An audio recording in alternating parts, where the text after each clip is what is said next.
Est-ce que vous avez l'impression que dans la façon d'incarner la fonction, vous avez fait des erreurs? Je ne pense pas avoir fait d'erreur. On va me dire parce que ma cravate n'est pas droite. Et où on en est là, quand on est sur ce jugement de la politique. J'entendais même qu'on me reprochait de manger des frites. Mais quelle est cette conception? Pas facile de répondre aux critiques, surtout quand elles s'accumulent et que ça fait 3 ans que ça dure. Alors, au-delà de ces réponses données face caméra, comment réagit François Hollande? L'impopularité influence-t-elle ses attitudes, voire ses actes? Et sa seule obsession est-elle, comme beaucoup le disent, de se faire réélire? Pour répondre à ces questions et pour déshabiller en tout bien, tout honneur, un président que nous tentons aujourd'hui d'allonger sur le divan avec nous 4 invités. Bonjour. Alors, 2 psychanalystes, Jean-Pierre Winter. Alors, depuis votre livre Les hommes politiques sur le divan, il y a quelques années, hein, vous analysez régulièrement leurs discours, notamment dans Déshabillons-les. Ali Magoudi, alors vous êtes vous aussi intéressé aux politiques, hein, notamment depuis un documentaire d'entretien avec François Mitterrand. Elsa Fresnay, journaliste politique aux Échos, pour confronter ces analyses avec vos observations, hein, voilà, de terrain. Et enfin, Sébastien Boller, directeur adjoint de la revue Cerveau et Psycho, pour regarder autrement les mimiques, les gestuels du président. Alors, un président qui, lors de sa conférence de presse de février, nous dit avoir changé. Évidemment, cette confidence nous a semblé intéressante pour l'émission, même si elle se rapportait à un moment très précis, hein, celui des attentats du 7 janvier et des suites de ces attentats. Et je pense que j'ai forcément changé à la suite de ces événements. Non pas que j'avais besoin de connaître ces épreuves pour être ce que je suis aujourd'hui, mais parce qu'elles vous transforment nécessairement.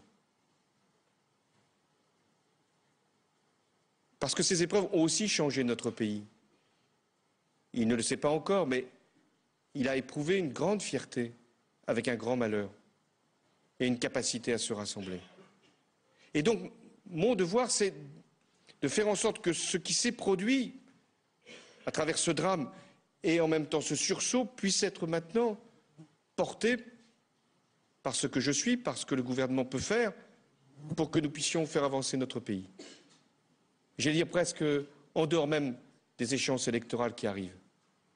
Parce que je veux que nous puissions tirer de cette terrible épreuve un avantage et une réussite collective. Voilà, tirer de cette terrible épreuve un avantage et une réussite collective. Alors, on avait commenté cette phrase à chaud, mais je voulais savoir, avec un peu de recul, ce qu'elle disait et ce que disait aussi plus globalement, hein, ce discours sur le « j'ai changé ». Jean-Pierre Winter, hein, selon vous, sur l'homme, qu'est-ce que ça nous dit? Ben déjà, ça pose une question. Est-ce que quand on dit « j'ai changé », c'est en mieux? Ah bah... Parce que ça a l'air d'être implicite, comme ça, si j'ai changé, c'est oui, c'est ce que nous avait déjà dit Nicolas Sarkozy, on s'en souvient, il y a quelques années, c'était aussi en mieux, paraît-il. C'est la deuxième chose, c'est que ça rappelle ce que disait Nicolas Sarkozy, dont François Hollande nous a dit qu'il essaierait de se démarquer. Donc, voir revenir cette formule n'est pas vraiment intéressant, quoi. C'est-à-dire que, par contre, le « j'ai changé », parce que la situation me change, parce que les événements me changent, je trouve que c'est un côté un peu sartrien, hein, c'est-à-dire c'est la situation qui crée l'homme. En même temps, il dit c'est pas tout à fait ça, parce qu'en même temps, voilà, il nuance tout de suite. Du coup, ce qu'on aimerait entendre, c'est en quoi il a changé, c'est-à-dire qu'est-ce qui a changé. Alors il nous dit... La France ou les Français ne le savent pas encore. Donc, oui, voilà. Lui, il le sait. Lui, il le sait, c'est ça, finalement. Lui sait ce que les autres ne savent pas. Il est censé le savoir. Et ce qui serait assez intéressant, c'est qu'il nous le dise.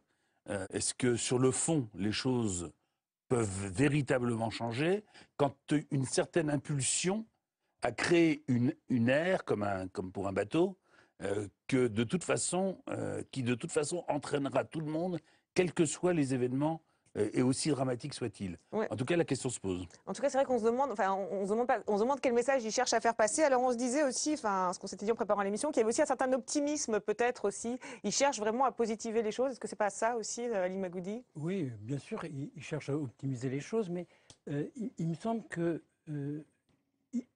la rencontre de la mort réelle a changé le président, parce que je crois que son discours « je suis un homme normal » n'a jamais collé, et que plus il avance dans son quinquennat, et plus il s'aperçoit que la fonction est une fonction d'exception à laquelle il n'était peut-être pas prêt. Ça me rappelle beaucoup Jacques Chirac, quand tout le monde a dit « il endosse les habits du président le jour où Mitterrand était mort ». Je ne sais pas si vous vous souvenez de cet épisode. Et là, à chaque fois qu'il est confronté avec quelque chose de la mort réelle qui confronte la nation, il sort de la position de l'homme normal qu'il voulait à tout prix intégrer et incarner, et il devient un homme d'exception. C'est vrai qu'il avait d'ailleurs dit lors des interventions au Mali que c'était le jour le plus important de sa vie politique. Enfin, on a l'impression effectivement que ces moments sont particulièrement importants pour lui. Alors, on a commenté le fait qu'il disait avoir changé dans cette épreuve.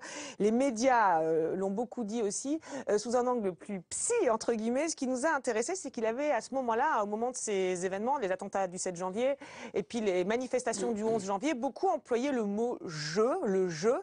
Et ça nous avait surpris, un petit montage, et on commente. Ce sont aujourd'hui nos héros. Et c'est pourquoi demain sera une journée de deuil national. Je l'ai décrété. De nombreux chefs d'État et de gouvernement ont voulu, du monde entier, nous exprimer leur solidarité. Plusieurs m'ont fait savoir qu'ils seront là lors du grand rassemblement de dimanche. Je serai avec eux. Et j'appelle tous les Françaises et les Français à se lever ce dimanche, ensemble, pour porter ces valeurs de démocratie, de liberté. Voilà, j'ai décrété, je serai à leur côté, j'appelle à manifester. On avait l'impression qu'il y avait beaucoup de jeux dans ces interventions. Alors je sais pas, ça doit inspirer un psychanalyste. Ah bah, si le jeu n'inspirait pas un psychanalyste... Ouais, et alors alors qu'est-ce que ça vous inspire? Je dirais... Plus, évidemment, son insistance à dire « je » est une réponse aux critiques qui lui ont été faites pendant longtemps d'être pas un président qui décide. Donc, il affirme que c'est bien lui qui décide. Dans ce moment particulier. Dans ce moment particulier, bon. Mais en même temps, je ne peux pas m'empêcher de penser que, je pense à la formule de Rimbaud, « je » est un autre. Et plus il insiste à dire « je », plus le sentiment de celui qui écoute et qui essaye d'entendre ce qui se dit, est que le « je » n'y est pas. Ah ouais. C'est pas lui, quoi. Ça apparaît du coup comme une formule rhétorique. Que ça puisse se dire une fois ou deux dans un discours, pourquoi pas. Mais l'insistance, la répétition à dire « je » laisse un doute. Elsa Fresnay, c'était de la communication, quelque chose de pensé, ou alors ça a été spontané, justement ce jeu, cette manière comme ça de se... Ah, comme on est le 7 janvier, c'est-à-dire le 7 jour... et le 9, oui, voilà, le 7 et le 9. D'accord, le jour des attentats à Charlie et un petit peu après, là, ces interventions-là, c'est François Hollande qui les a rédigées lui-même.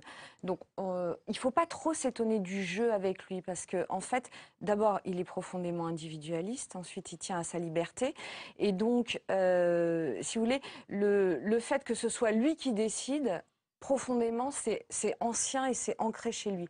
La seule chose, c'est que les Français n'en avaient pas conscience et surtout les Français ne le trouvaient pas à la hauteur de la fonction jusqu'à ces événements dramatiques. Et donc, ce qui peut permettre de lire aussi ces extraits, c'est que pour la première fois, François Hollande s'est vu devenir président dans les yeux des Français. Ah d'accord, et donc en se voyant président dans les yeux des Français, ça a changé sa manière de se comporter? Il a enfin un peuple qu'il a élu et qui, pour la première fois depuis 2 ans et demi, le trouve grosso modo à la hauteur. En plus, il est même le 7 janvier, il se sentait déjà... Alors non, le 7 janvier, il est confronté à des événements particulièrement dramatiques pour la France, mais aussi personnellement, puisqu'il connaissait un certain nombre de dessinateurs de Charlie. Et donc tout à coup, lui qui est optimiste, qui fait de l'humour et tout ça, devient grave. Et la gravité l'installe dans sa fonction. D'ailleurs, on peut faire le parallèle avec sa réaction là, lors du crash aérien, effectivement, où il intervient aussi très vite, il se met tout de suite... Ce qu'on peut dire, c'est qu'il s'est résolu, à l'aune de ces événements dramatiques, à être en première ligne et que ça se voit. Parce qu'il y a d'autres moments où il était en première ligne, sauf qu'il se cachait. Voilà. Sébastien Bollert, sur son attitude Le jeu est une autre facette de la réaction inconsciente qu'on peut avoir face à l'intrusion de la mort dans notre quotidien. Après les attentats du 11 septembre, les Américains ont mené 200 études pour comprendre quelles sont les réactions du psychisme face à la conscience de la mort prochaine, qui était activée dans la population, chez les victimes. Ils se sont rendus compte qu'il y a deux réactions possibles. Il y a d'une part se replier vers son groupe avec une notion de rassemblement, de cohésion, qui a été la première prise de parole de François Hollande. Et l'autre réflexe qu'ont la plupart des gens, quand ils sentent le spectre de la mort très présent dans leur vie, c'est d'essayer de rehausser ce qu'on appelle l'estime de soi. Tout ce qui se rapporte au jeu, tout ce qui nous fait nous fortifier, nous sentir plus forts, plus valables, plus désirables, plus robustes face à ces menaces qui interviennent. Alors je ne sais pas si c'est une possibilité de réaction dans la prise de parole en première personne, qui est peut-être aussi le signe qu'il est vraiment profondément touché aussi, inquiet, qu'il a ressenti aussi la mort de près, et que voilà, il y a le jeu et il y a le groupe. C'est une réaction, vous dites, qui est compréhensible. Alors, en tout cas, sur le terrain économique, François Hollande ne semble pas avoir changé. On se souvient qu'il avait promis l'inversion de la courbe du chômage, promesse non tenue, je le rappelle, ce qu'il avait un peu piégé. Eh bien, il continue à prendre des risques en pariant sur ses résultats futurs. Il y a un environnement qui est meilleur, incontestablement. Est-ce qu'il suffit? Non. Donc, nous allons continuer les réformes. Continuer. Autant que ce mandat durera, nous continuerons jusqu'au bout. Et j'ai même dit que je serai jugé sur ce résultat-là. Parce que si, après 5 ans, un président de la République n'arrive pas à atteindre l'objectif qu'il s'est fixé pour être élu, eh bien, il ne peut pas être de nouveau candidat à la responsabilité suprême du pays. C'était début février, dans sa conférence de presse, et depuis, il s'emploie à voir le positif, à noter les frémissements de la conjoncture, notamment lors d'une série de déplacements dans la France qui va bien pendant la campagne des départementales. Ce déplacement que je voulais faire, c'était essentiellement pour montrer aux Français ce que peut être l'excellence de notre innovation et de notre recherche et de notre industrie. C'était pour montrer que nous sommes dans une phase de reprise qui peut être beaucoup plus rapide encore pour les entreprises technologiques comme les vôtres. Vous avez tous créé des emplois, vous avez tous développé vos marchés à l'extérieur. Et enfin, pour montrer que nous sommes capables, en France, d'avoir un réseau qui associe les meilleurs chercheurs, qui associe les meilleurs industriels et qui doit permettre d'avoir les meilleurs financements. Donc je voulais vraiment ici saluer ce que vous faites. Alors la question qui se pose quand on entend ça, on se dit, sommes-nous face à un incorrigible optimiste qui pense vraiment que tout va s'arranger, ou sa déclaration qui met en condition, finalement, qui met sous condition sa candidature pour 2017 est-elle juste de la lucidité, optimiste ou lucide? Vous diriez quoi en l'entendant, Ali Maghoudy? Moi je pense qu'il est très optimiste parce que d'abord il a été élu président de la République dans des circonstances où il avait démarré à 3%, donc à un moment donné, les circonstances l'ont rendu optimiste. Les conjonctions astrales se sont réunies pour le faire élire, et il se dit que le destin n'a aucune raison de le lâcher. Donc il est foncièrement optimiste. Ah ouais, il croit en son destin, quoi. Vous pensez que c'est ça, et c'est pour ça qu'il se repiège avec comme ça ce pari sur ses résultats. Mais il a de la chance quand même. C'est le moins qu'on puisse dire. D'accord, enfin, c'est pas une loi statistique. Pour lui, c'est pas parce qu'on a eu de la chance un jour qu'on en aura toujours. C'est le pari, en tous les cas, c'est le pari pascalien qui le fait. Elsa Fresnay, vous êtes d'accord? Oui, François Hollande a toujours cru en sa bonne étoile. Il a toujours cru aussi en sa capacité à saisir les occasions pour rebondir. C'est quelqu'un qui réagit et qui arrive à bien réagir plutôt qu'à impulser. Enfin, quand même pour le chômage, je pense que s'il fait cette promesse en dehors du fait que le chômage est la préoccupation numéro 1 des Français, c'est aussi parce qu'il doit à un moment trouver le moyen de justifier auprès des Français. Ah, la promesse d'inversion de la courbe, la première promesse, c'est ça? Ce qu'on vient de voir. Quand il dit je pourrais me représenter que si le chômage baisse, quoi. Ça met quand même un sacré bémol. Oui, mais il doit trouver le moyen de justifier auprès des Français, notamment des électeurs de gauche, qu'il ne change pas de politique, même si sa majorité lui demande de le faire. Et donc, il doit prouver qu'il croit à sa politique et qu'il croit au fait qu'à un moment, elle va permettre de faire baisser le chômage. Ah, pour prouver qu'il y croit, il lie son sort au fait que ça se réalise. Après, ce qu'il dit, c'est que il lie son sort au fait que le chômage baisse. Il ne le lie pas au fait que le chômage soit moins important en 2017 qu'en 2012. Ouais, mais déjà, ça paraît pas évident. Ce ne sera pas le cas. D'accord, d'accord. D'accord, mais quand même l'impression qu'on a, c'est qu'il se piège, non, Jean-Pierre Wilter? Il se piège parce qu'il a une foi absolue dans sa chance, comme disait Elie Magoudi, mais il a aussi une foi absolue dans le pouvoir des mots. Alors, mais quel mot? Justement, il pense que le discours infléchit le cours des événements. Ou en tout cas, il voudrait... Ce qui en économie n'est pas toujours faux. Hein. Parfois, quand on dit que ça va bien, ça finit par s'arranger.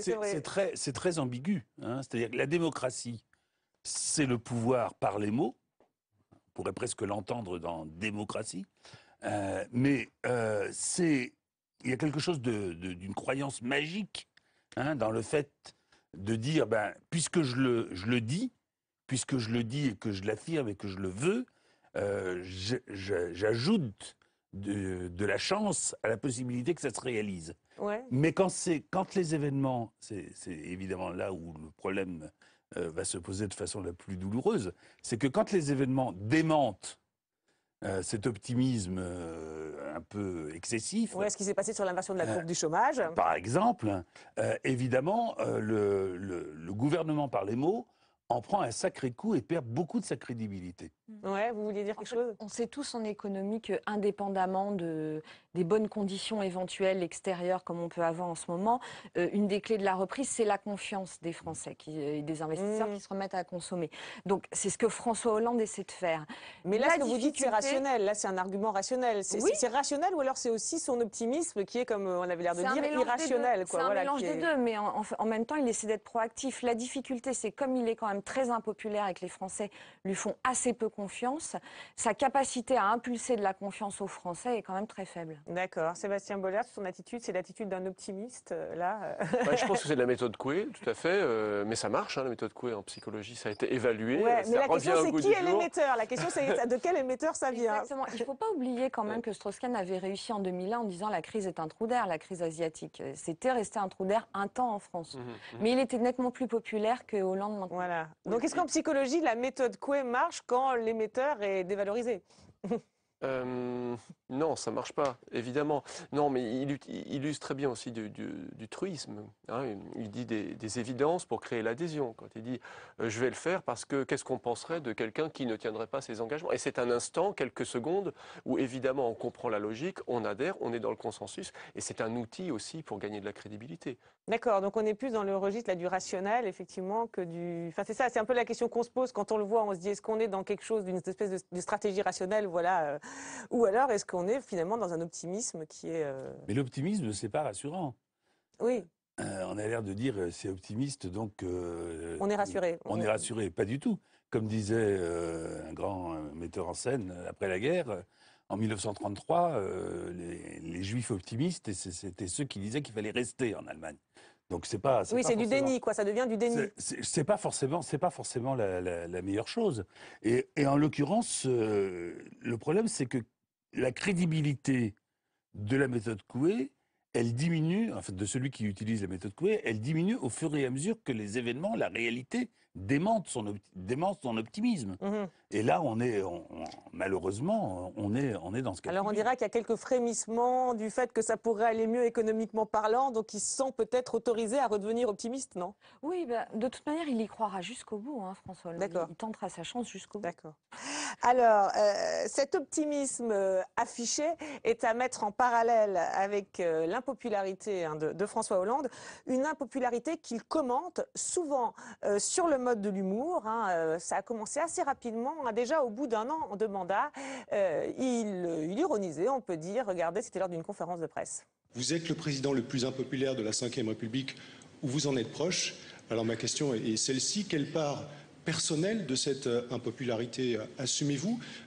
D'abord, on ne cherche pas à être impopulaire. Donc ce n'était pas un objectif que je m'étais fixé. Mais on ne décide pas de sa popularité non plus. On ne la décrète pas. Bon, vous nous direz, enfin, on a l'impression qu'il sourit vraiment, que c'est pas, ouais, c'est vrai, ouais, que c'est pas un rire jaune. Idem un an plus tard, cette fois-ci devant des médecins, et là, c'est spontanément qu'il vient sur le sujet. Mesdames et messieurs, vous êtes médecins. C'est une profession que je connais bien, puisque je suis à la fois fils de médecin et père d'une jeune interne. Mais en même temps, je ne suis pas médecin. Encore que d'une certaine façon, j'essaye de soigner, sans avoir les taux de confiance que votre profession est néanmoins capable d'obtenir. Voilà, ça c'est pas une question, il y vient spontanément sous l'angle de la blague. C'est pas toujours le cas, cependant. Fin 2014, dans une émission relativement intimiste sur TF1, il abordait la question de son impopularité sur un ton beaucoup plus grave. Moi, je ne me plains jamais. Je ne me dis pas, oh là, c'est terrible. Ce qui est dur, c'est la situation que vivent beaucoup de nos compatriotes. Je suis un être normal, je l'avais dit. Donc un être normal a un cœur, un esprit, une pensée, des émotions. Mais il se trouve que je suis président de la République. Donc moi, je dois garder une forme de pudeur. On a l'impression que plus ça cogne, plus vous souriez. Ou plus vous blaguez. Non, je ne suis pas masochiste. Si vous voulez m'interroger sur mon état de santé, je préfère qu'on me fasse des compliments plutôt que des critiques. Qu'on me dise que je fais pour mon pays le mieux plutôt que le pire. Mais ce qui compte, j'accepte toutes les critiques. J'accepte même les trahisons. J'accepte que l'on puisse me faire des reproches. Mais ce que je n'accepte pas, et que je n'accepterai jamais, c'est qu'on puisse toucher à la France. Voilà, et là, il y a toute une théorie, hein, je suis normal, donc je ne suis pas masochiste. Enfin, non, c'est pas tout à fait ça, mais en gros, c'est ça. Ali Magoudi, il n'est pas masochiste, mais en même temps, il blague son impopularité. Est-ce que c'est paradoxal? La séquence sur les médecins est particulièrement intéressante, parce que là, il démarre avec un humour franc, et il dit « j'avais un père médecin ».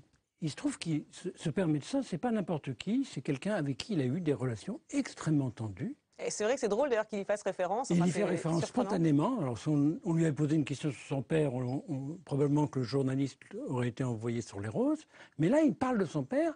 Et comment a-t-il fait avec ce père très sévère, très difficile pour survivre? Eh bien, il a fait de l'humour et il a évité le conflit avec son père. Et tout François Hollande est dans cet évitement des conflits permanents, par l'humour en particulier. On le voit, on le revoit, c'est une constance. Dès qu'il est coincé par quelque chose, plutôt que d'aller à la confrontation directe, il fait de l'humour et il est assez bon dans ce rôle. Mais donc là, l'humour, c'est pour éviter le conflit. Enfin, c'est le conflit, c'est-à-dire l'impopularité. C'est ça qui représente le conflit, si je comprends bien. Oui. D'accord. Et donc, il sourit vraiment, il blague vraiment, parce qu'on pourrait se dire, il rit jaune, effectivement, il va spontanément sur ce terrain-là, c'est ça qui est surprenant. Il a un talent et une pratique incroyables, et son usage de l'humour dit beaucoup de choses. Hein. C'est un humour qui est un humour que les psychologues appellent d'affiliation. C'est pour créer de la bonne humeur, bien souvent. D'accord. Et ça a été mis en lien dans plusieurs études en psychologie expérimentale avec le style de narcissisme des personnes. C'est-à-dire que vous avez plusieurs façons d'être narcissique. Vous pouvez avoir une vision de vous qui est positive et qui est stable, qui laisse passer les orages, sûr de soi. Voilà. Puis il y a d'autres narcissiques qui en fait luttent en permanence. D'accord, voilà, pour essayer de se rehausser. Et lui alors? Et l'usage de l'humour, d'affiliation comme ça, est associé à un narcissisme stable et confiant. C'est quelqu'un manifestement qui a une bonne estime de soi et qui ne prend pas la mouche pour un rien. Et s'il dit je suis capable d'accepter beaucoup de critiques, je pense que c'est vrai. Je pense qu'il ne se laisse pas facilement déstabiliser et qu'il a un style vraiment de confiance en lui qui est fondamentalement stable. En tout cas, c'est ce type d'humour, cette capacité d'autodérision qu'on trouve que chez les gens qui sont quelque part bien dans leur lui, pompe, mais aussi le fait que, mais en même temps, c'est aussi un évitement du conflit. Donc, un petit mot, Jean-Pierre Winter, et puis on fera réagir Elsa Fresnay. Moi, je crois que il y aurait lieu de distinguer l'impopularité et la haine. Et ce qui est frappant dans le parcours présidentiel de François Hollande, c'est qu'il est impopulaire, mais il ne suscite pas la haine, sauf de quelques... comparativement à son prédécesseur, par exemple. À son prédécesseur. Et ça, c'est quand même très important. Et peut-être que l'humour, justement, avec lequel il constate son impopularité, qui n'est même pas discutable, son humour est une des raisons pour lesquelles la haine n'est pas ce qui anime les Français à son égard. La plupart des gens le disent, il suffit de lire les journaux, ils sont déçus. Mais ils ne sont pas haineux. C'est-à-dire qu'il ne pense pas que, par exemple, il ne pense pas qu'il leur veut du mal. D'accord, et donc l'humour, c'est pas forcément la conséquence, c'est la cause aussi. Effectivement, de ne pas entrer directement dans le conflit, mais de reconnaître qu'il y a quand même un problème. Hein, d'accord, c'est ça. Il est angoissé, c'est ce que vous dites en fait, par l'opposition, le conflit, mais en même temps il l'admet, il le reconnaît, il n'est pas dans l'évitement. Est-ce qu'il est angoissé? Alors on ne sait pas. Alors est-ce qu'il est angoissé? D'ailleurs, comment il réagit hors caméra sur son impopularité, Elsa Fresnay? En fait, c'est marrant, c'est à peu près comme devant caméra. C'est-à-dire que l'humour, c'est le péché mignon de François Hollande, mais devant la caméra et hors caméra, parce que ça lui permet de botter en touche ou de se mettre une salle dans la poche aussi. On va parler de quelque chose de difficile, mais je fais une blague. Oui, c'est vrai on l'a souvent appelé Monsieur Petite Blague, etc. Mais là, c'est quand même sur son impopularité et puis dans la durée, quoi. Oui, mais alors, il a quelque chose quand même de rare chez les politiques, c'est que Hollande sait rire de lui-même. Ce qui ne veut pas dire qu'il doute de lui. Il ne doute absolument pas de lui. Il a plutôt une haute idée de son intelligence. Après, ce qui est intéressant, c'est qu'effectivement, il ne suscite pas de haine, mais il court un danger qui est bien plus important en termes d'élection, c'est de susciter de l'indifférence. Et donc, faire de l'humour, c'est aussi forcer l'auditoire à réagir. On n'est pas indifférent à quelqu'un qui fait de l'humour.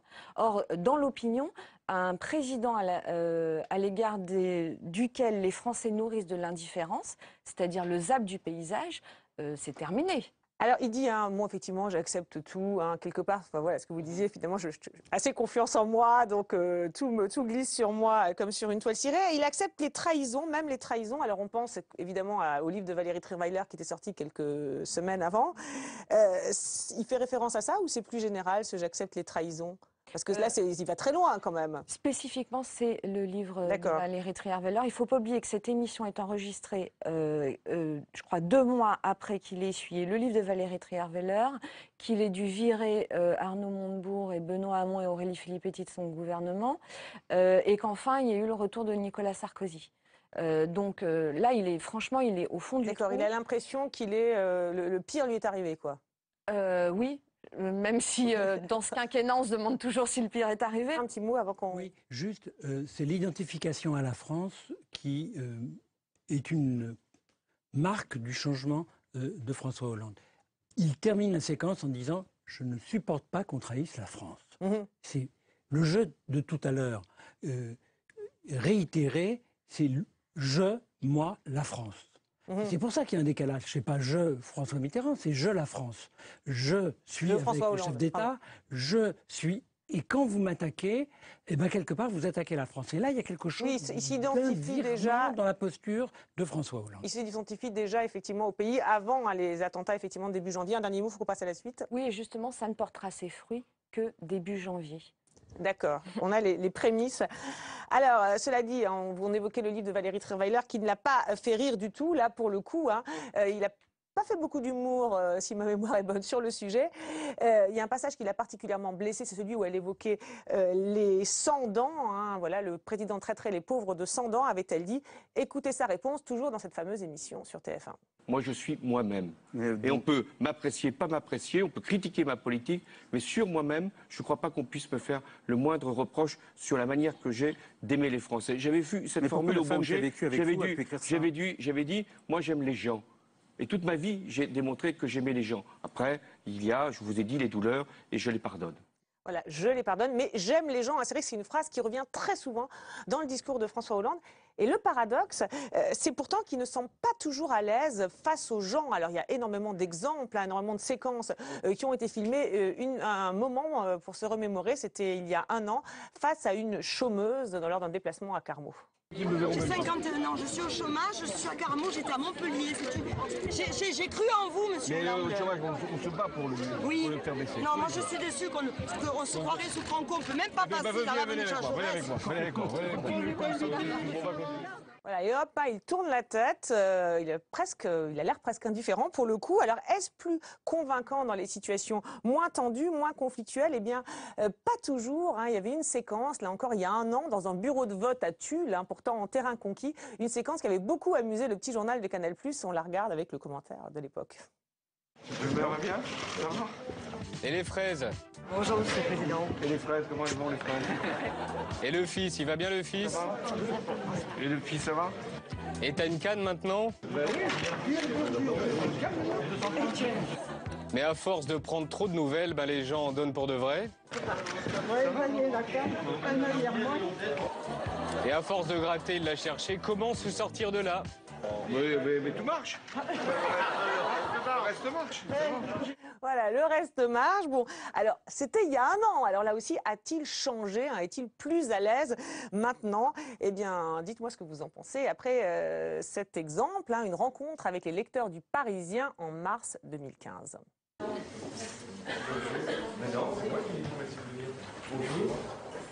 Bonjour, monsieur. Bon, il reste encore 35 minutes. 35 minutes. Je me prépare. Hein.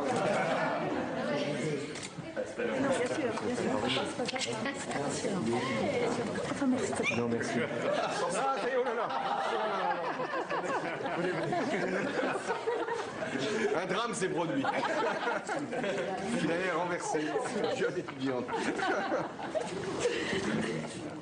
Voilà, des moments différents, mais quand même, on a l'impression qu'il est... Enfin, c'était notre impression, hein, en préparant l'émission, pas très à l'aise, hein, si on compare avec d'autres présidents qui avaient toujours le petit mot, l'attitude. Sébastien Bollers, votre verdict?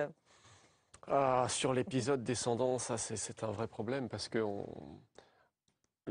se demande qui est vraiment François Hollande et on se le demande toujours. Bah oui, on se le demande. Alors justement, quand on le voit, au vu de sa manière d'agir, etc. Il dit moi je suis moi-même, mais à partir du moment où il engage le discours sur le terrain de la transparence et de la sincérité, il faut qu'on arrive à savoir qui est ce moi-même. Mais alors vous qui êtes spécialiste souvent des attitudes, etc., de la gestuelle, quand vous voyez ces moments avec les gens, justement dans le bureau de vote à Tulle, avec les lecteurs du Parisien, justement vous le sentez comment? À l'aise? Est-ce qu'il aime les gens? C'est la question qu'on se pose finalement. Du coup on guette. Oui, est-ce qu'il aime les gens? oui, je vois rien d'artificiel. Sur le coup de la canne, c'est tout du François Hollande, c'est toujours l'optimisme. Il dit le reste va, c'est le coup du verre plein et pas le verre moitié vide. Il est lui-même, il est optimiste, il arrive toujours à voir ce qui est positif. Avec cette vieille dame qui est perdue, le reste va. Ouais, quand même, quitte à paraître complètement indifférent quand même, non? Enfin, je sais pas, c'est... Le risque, c'est effectivement que, après avoir dit dans un autre extrait qu'il reconnaît la douleur, là, son humour laisserait entendre qu'il ne lui accorde pas tant d'importance que ça. Et sur la question de la trahison, il dit « j'accepte d'être trahi ».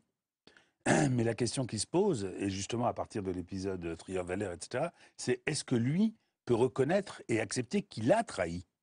Car le problème, c'est... Ah oui, je supporte les trahisons. Ah oui, cette trahison à lui. C'est quand même 2 ans de trahison à l'égard de cette femme, mais plus important, c'est des mois de trahison par rapport à son programme, justement. Hein, d'où la déception. D'accord, oui, la trahison par rapport à ses promesses de campagne. C'est pas le tout d'accepter les trahisons.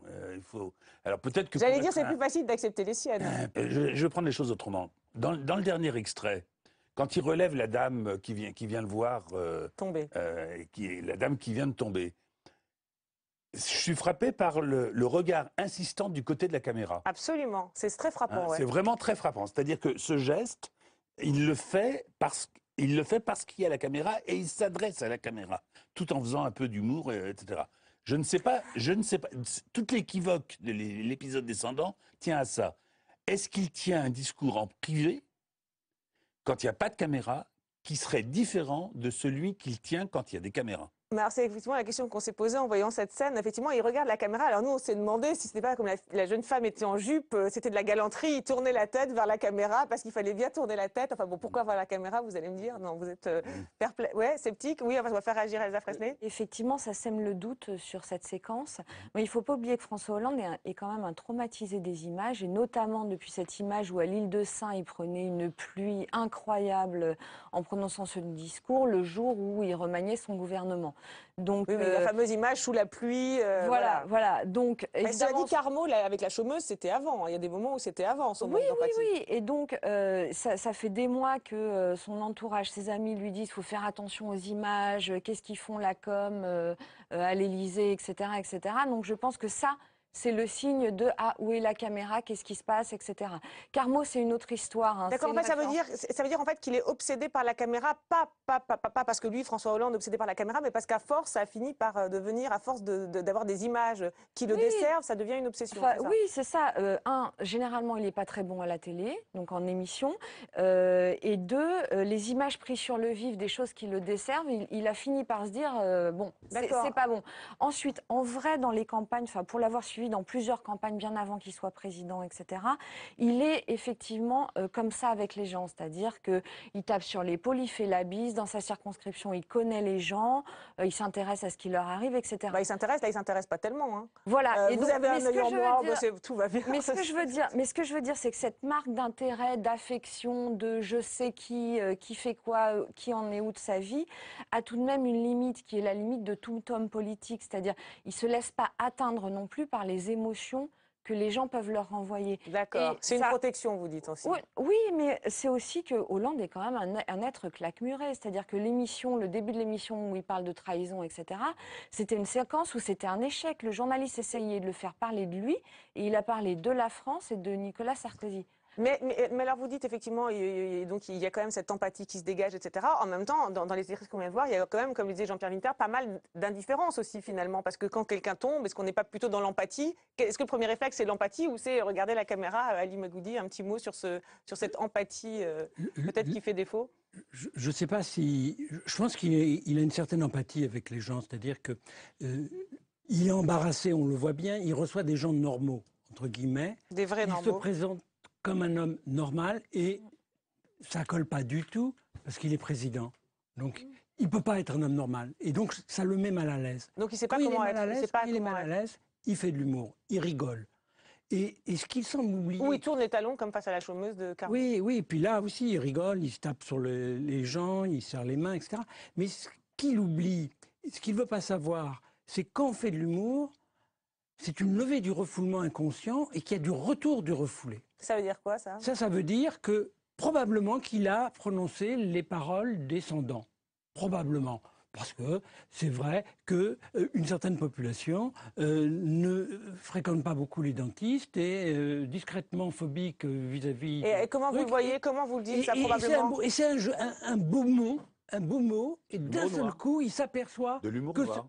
Oui, mais que ça trahit de l'agressivité chez lui. D'accord, ok. C'est une trahison. Son humour le trahit. Alors, empathique ou pas, hein, on a vu que ça faisait débat.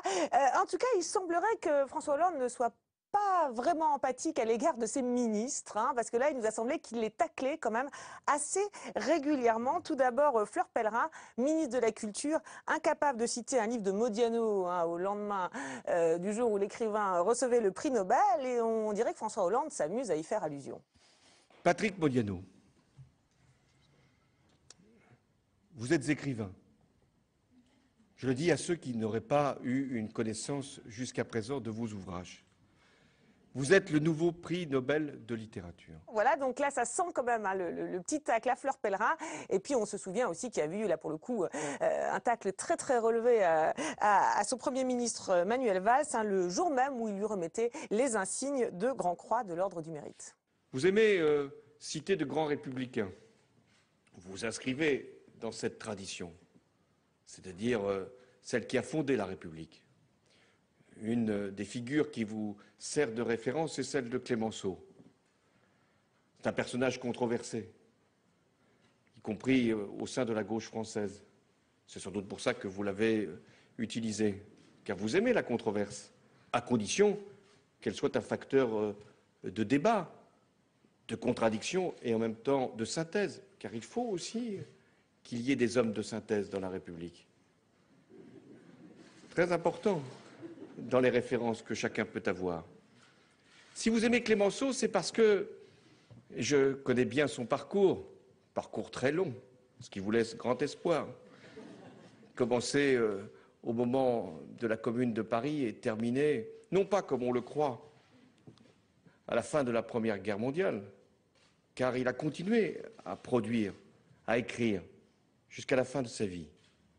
Il n'est pas devenu président de la République, mais on peut réussir aussi son existence sans être président de la République.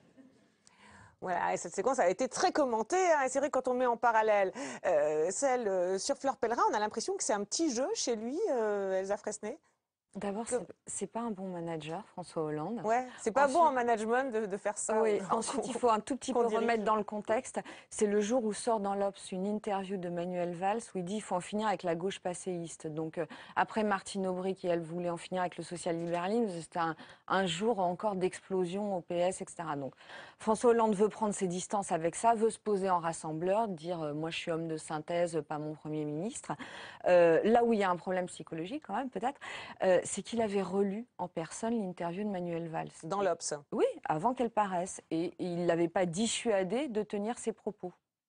Donc, il laisse son Premier ministre tenir ses propos et ensuite, il prend ses distances. Bon. Oui, alors c'est un mode de management que je laisse mais les hommes de l'art commenter. Non, mais c'est vrai, voilà, il laisse dire et après il prend ses distances. On pourrait dire même quand Manuel Valls d'ailleurs parle de la peur, hein, du FN qui fait peur, effectivement on a l'impression que c'est concerté, puis après on a l'impression qu'il prend ses distances. C'est vrai qu'il est beaucoup dans ce registre. Alors qu'est-ce que ça vous inspire? Parce que un petit surprenant goût, quand même comme attitude. Un petit goût pour le sadisme quand même. Ah ouais. Hein, il aime bien effectivement, mais c'est très léger.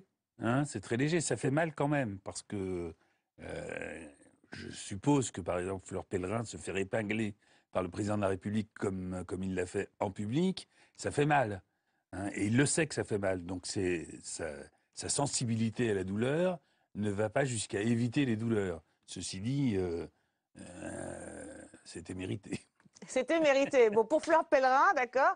Mais mérité ou pas, en tout cas, c'est vrai qu'il y a toujours un léger doute sur est-ce que vraiment il y fait allusion ou pas. Les humoristes, vous le savez, hein, les humoristes sont souvent cruels. D'accord. Ah. Et l'humour est une façon pudique, puisqu'il faisait référence à sa pudeur. L'humour est souvent une façon pudique d'être cruel. C'est-à-dire qu'on imaginera effectivement qu'il a pas recadré entre guillemets Fleur Pellerin, qu'il lui a pas passé un savon, qu'il lui a pas dit mais enfin c'est lamentable, voilà. Mais il fait le petit tacle. Oui, c'est ça. Ali Magoudi. Moi, ça me fait quand même penser à la séquence Jacques Chirac, Nicolas Sarkozy, président de la République et Premier ministre, l'un voulant prendre la place de l'autre. Nicolas Sarkozy disant qu'à l'Élysée, c'était comme Louis XVI qui s'occupait de ses serrures. Et là, c'est la même chose, c'est-à-dire qu'il y a un combat à mort entre deux hommes pour la prochaine place de président de la République à gauche. Et publiquement, Chirac n'avait rien dit, et publiquement, là, Hollande indique bien, mais il n'en est pas question. Tu ne prendras pas ma place. Et comment... D'accord, donc on est au-delà du petit tacle, on est vraiment dans le combat à mort, et c'est comme ça que Valls l'a compris. Un combat à mort, et la seule façon, une fois de plus, pour Hollande de combattre frontalement, c'est faire de l'humour. Alors, on arrive au terme de cette émission. Hein, on va laisser le mot de la fin à Sébastien Boller, justement, sur les attitudes de François Hollande. Là, justement, sa voix, sa gestuelle, ce qu'il dégage. Une petite conclusion. Cette scène est très cruelle parce qu'elle instaure un rapport de force évident, parce qu'il y en a un qui est obligé d'écouter, sagement, comme l'élève qui est au coin, et puis le maître qui réaffirme sa posture de maître. Donc, je suis tout à fait d'accord avec ce qui vient d'être dit. Il profite du fait, tout comme Mitterrand avec Chirac, d'ailleurs dans le fameux débat. Là, il est réduit, voilà, l'autre est réduit au silence, donc j'en profite. Il y a une forme d'humiliation délibérée, c'est de l'humiliation quand même, hein, c'est très fort. Et puis il y a peut-être aussi, parce que François Hollande, quand même, dans tout ce qu'on a dit en première partie, c'est quelqu'un qui encaisse politiquement. Il n'arrête pas d'encaisser son impopularité. C'est pas quelqu'un qui rend des coups comme le faisait Nicolas Sarkozy au Salon de l'Agriculture avec les pêcheurs. Non, il encaisse, il encaisse. Il y a un moment, il faut que ça ressorte aussi. Hein. Il y a des réactions qu'on appelle de frustration, agression. Ça peut être différé dans le temps. On voit souvent, que ce soit dans les familles, en milieu professionnel, des gens qui se prennent des coups d'un ennemi et qui rendent des coups à un ami. Parce que voilà, l'agression ressort de façon parfois mal dirigée. D'accord, il encaisse, comme il dit, tout ça glisse sur moi, pas tant que ça. De temps en temps, ça fait du bien peut-être de se défouler. D'accord, donc les ministres sont peut-être les exutoires, hypothèse. Bon, merci à tous les quatre. Alors après avoir écouté nos analyses, on peut aussi vous lire. Hein. Sébastien Boller avec ce roman Neuroland, hein, chez Lafon, voilà, la science du cerveau. Neuroland, voilà, un jeu de mots. Voilà, chez Lafon. Lebon et Jean-Pierre Winter avec cet essai « Peut-on croire à l'amour ?» Alors, vaste question. Et c'est écrit à deux, d'ailleurs, avec Nathalie Sartou-Lajusse, je prononce peut-être mal, aux éditions Le Passeur. Voilà, merci à Marie Lebon et à Fanny Gouja qui se sont levées tôt pour m'aider à préparer cette émission. Merci à Diane de Charmas qui s'est couchée tard pour la monter. On se retrouve la semaine prochaine à l'antenne et tous les jours sur le site de Public Sénat pour voir et revoir tous les déshabillés. Mais on sent absolument pas la moindre empathie à l'égard des propos. Après, c'était sur le mariage pour tous, c'est un sujet particulier. Mais même sur le mariage pour tous, par exemple, il a mené il a soutenu la politique qu'il a soutenue, mais il a fait suffisamment de lapsus pour montrer qu'il n'était pas. Il n'était pas forcément là où il disait être. Ouais.